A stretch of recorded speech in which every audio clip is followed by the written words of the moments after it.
Tonight, we are tracking severe weather moving through the region. Good evening, I'm Ty Wilson. Thank you for joining us. There are still reports of power outages and flooding in the area. Let's head right over to Chief Meteorologist Casanova Nurse. He's been watching every move Tropical Storm Debby has been making. Cass, this is really a storm people need to take seriously. Absolutely right, Ty. This system has been developing for the past couple of days, now gathering a lot of its moisture and throwing it right on top of the region. We've seen excessive and impressive rainfall totals, plus we've been experiencing very strong winds at the immediate coastal areas. Here's Titan composite radar spread out and using the access of other surrounding radars to give you a better, more thorough picture of the expansive nature of the rain band that's been rotating into our region during the course of the afternoon and evening time frame, and we'll focus in on a little more of a local perspective with the live radar scene from Tallahassee Regional Airport, where we have seen quite a bit of this rain breaking up. Not quite as solid as it was earlier today with its heavy rain bands, but we're getting a few little breaks in the activity right across the eastern side of the Big Bend, but across the coastal portions of the western Big Bend, we're still dealing with some torrential downpours and very significant wind gusts. We've had occasional wind speeds going way over tropical storm force, and in fact some of the latest observations from Bald Point, for example, 48-mile-per-hour gust of wind.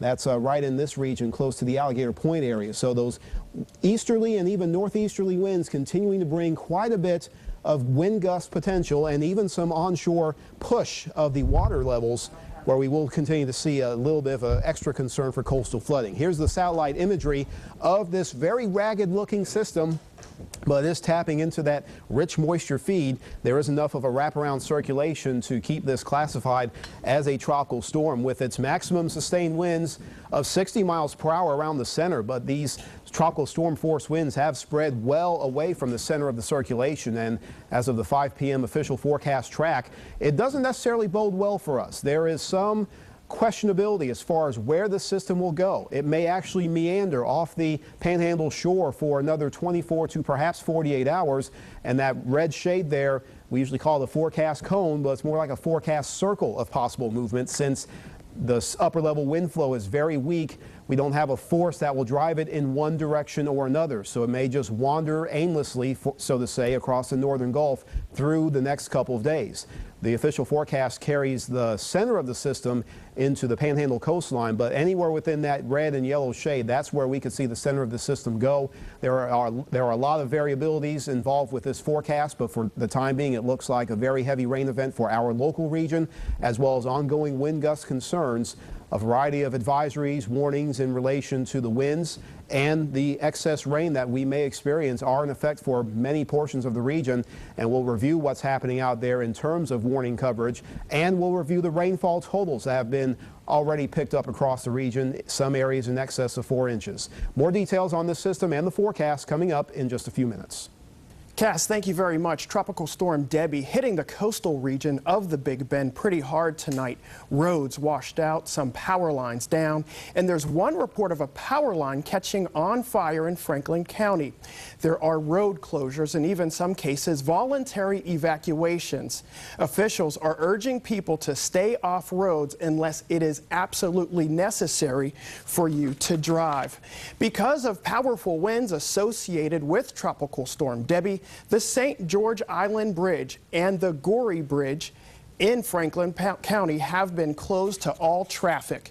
Members of the Florida Highway Patrol, Franklin County Sheriff's Office, and Fish and Wildlife Commission are helping motorists get through traffic detours. The winds continue to punish the coastline. Weather reports are indicating Tropical Storm Debby will continue to pound our area for the next 12 to 18 hours. The bridges are expected to remain closed. Meanwhile, we have crews all throughout the region in our team coverage tonight. Mark Liverman is live. He's at Alligator Point in Franklin County. Mark, you've been out there all day long with Adolfo. What are you guys seeing out there? Hi, Ty. We're at Alligator Point. It's really tough to hear you, but as you can see, it's extremely windy. We've been out here since about noon today. Winds actually seem to be picking up. They'll calm down a bit and then pick up again. Rain has just been consistently strong all pretty much through the day as it's progressed. What we've noticed, a lot earlier, there was a lot of trees down. They've been cleared up. There was a cable line about a mile down this way that was down completely along the road. So the only way to go past that part of the road, you had to drive literally right over it. It was a cable line, so that was okay.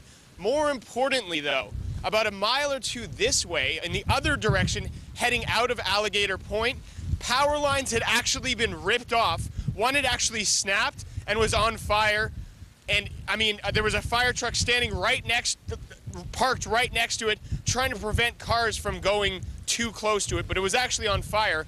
And one gentleman who actually lives in Alligator Point told me that as he was driving out of Alligator Point and he noticed this on fire, it snapped, the second power line snapped and actually almost hit him. Now, more importantly, Franklin County Emergency Management is issuing a mandatory evacuation for Alligator Point. Adolfo, quickly take a look right here. You'll see how strong the waves are smashing against the coastline right there.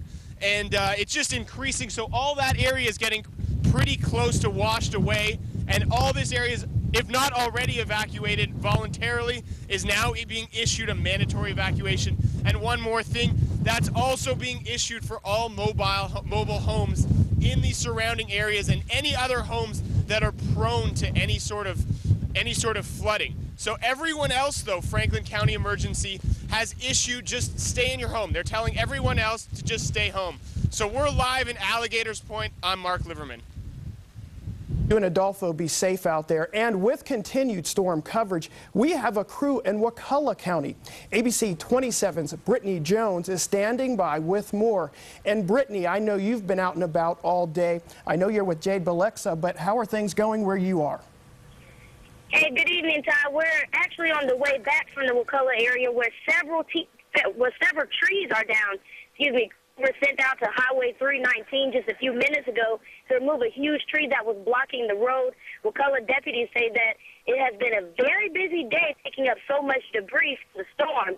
We're also told that there was a lot of flooding in the area, and we visited Shell Point Beach earlier where the wind gusts were pretty strong. A lot of residents with beach houses moved their cars further inland and their boats to get them away from the rising waters. For some of the beach homes, water was literally at the back of their doors. Now, earlier, the Wakulla Fire Chief said issued a voluntary evacuation, but we haven't heard any word on a mandatory evacuation as of now. Waters, while we were there, were picking up right there on the beach, but that's all that we have for you right now. Reporting live from Wakulla County, Brittany Jones, ABC 27 HD. Brittany, you guys stay safe out there. All schools in Wakulla County are canceled for tomorrow. Meanwhile, there are some residents in Wakulla that do not have power tonight. At last check, 30 homes in Wakulla County on Maydoe Street are currently without power. There are reports of numerous trees and power lines down. Officials with the Wakulla County Fire Department are encouraging residents to participate in a voluntary evacuation. Here's a picture of a traffic light that is out on County Roads 365 and 267. Crews are currently out working to restore power to customers. And in Tallahassee, city officials are saying that there are no reported power outages at this particular time. However, let me change that for you. In Tallahassee, there have been some reports of power outages. In fact, right now, we are understanding that about 3,300 customers in the northwest part of the city at Ocala and Tharp are without power, and we are told that crews are en route to get power back on for those people. Along the Gulf Coast tonight, they are bracing for a hurricane, though. Debby is still a tropical storm. She's threatening to get stronger and more dangerous. Louisiana has already declared a state of emergency after Debby poured a ton of rain on them. And of course, in Florida, we are seeing heavy rain as well. ABC's Daria Albinger has more on the perilous weather. Tropical storm Debby is already roiling the waters off Florida on its way to the Gulf Coast and possibly on its way to becoming a hurricane.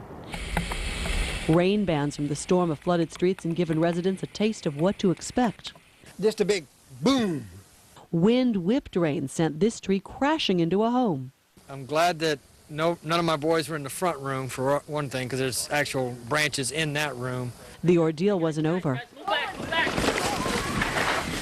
Another part of the tree just missed them. Debby is moving slowly across the Gulf over Florida's panhandle. The Hurricane Center puts her on a path south and west of New Orleans, where a coastal flood warning has been issued. On the beaches, folks are enjoying the weather while they can. We'll be leaving if it's coming too soon. High tides are the danger. We've got 1.5 feet or so, 1.5 feet high, higher than normal.